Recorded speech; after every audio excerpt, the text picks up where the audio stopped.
Alrighty there, folks. Let's talk about interest and pressure groups. You're going to hear them called interest groups. You'll hear them called pressure groups.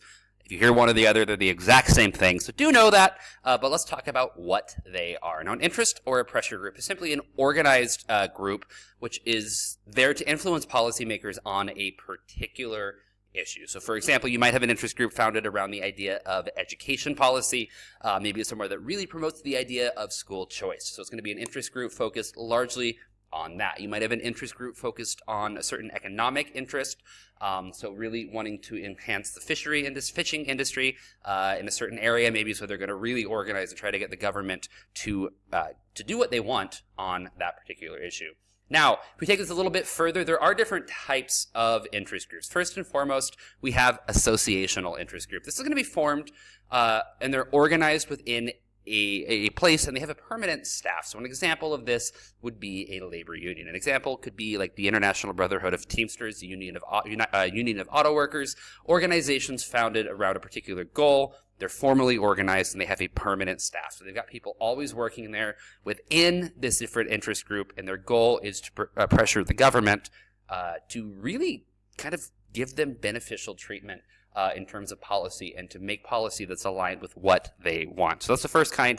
Second kind we have is anomic. Anomic ones are spontaneous, they're disorganized, and they lack central leadership. This is the group of people really just getting together and saying, like, hey, we don't like this. Similar to a social movement when we're looking at this. And a good example of this would have been the Yellow Vests in France protesting the cost of living. They all got together. They put a lot of pressure on their government to basically say, like, this is wrong. You need to do something. So that could be an example of one of those.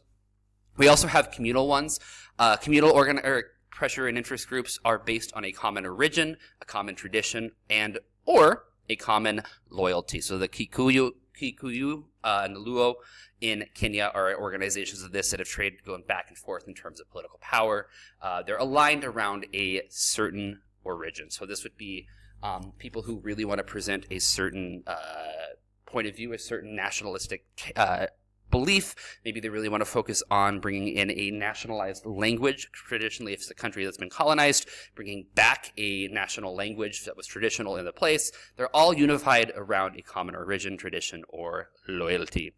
The other types to talk about, we have the poldering ones, which are institutional. This is simply a consensus-building organization between different groups in the socioeconomic sphere. So, for example, in the Netherlands, we have employers' organizations, the government, the state, and unions who all meet together to figure out what should happen. How are we going to make policy that we can all agree with? So it's kind of just taking everything, instead of having the back and forth, or between like unions and employers organizations talking to figure out what they want, and then employers organizations talking to the state, and state talking to the unions, and all back and forth.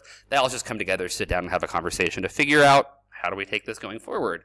We also have the idea of lobbying. Now, lobbying is defined as an organized attempt to influence policy on behalf of interest groups. So lobbyists are individuals who work for an interest group or a pressure group, and they go and they're organized and they discuss with the government to get the government to do exactly kind of what it is that they want. Now, an example of that you can see right here. This is also on page 23 of the textbook. As you can see, first and foremost, we have policymakers. The policymakers could be the actual politicians who vote on making policy or decide the policy. Staffers for those politicians, so those who are working on behalf of them.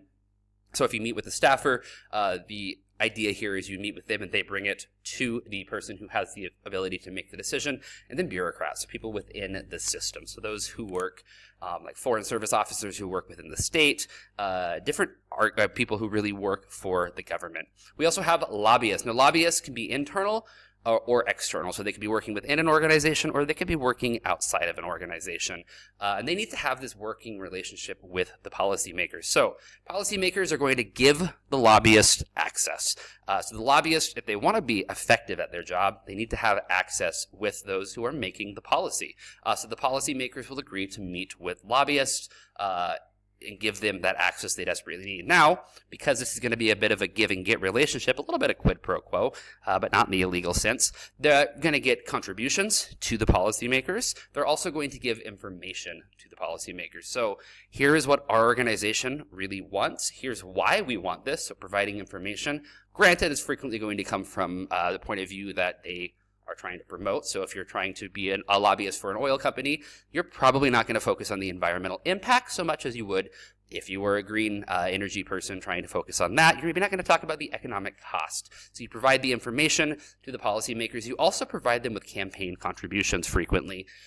So your organization, you could go and say like, hey, our organization provided this amount of money to your political party or to your campaign. So here's really kind of putting a little pressure on why you should do what they're asking.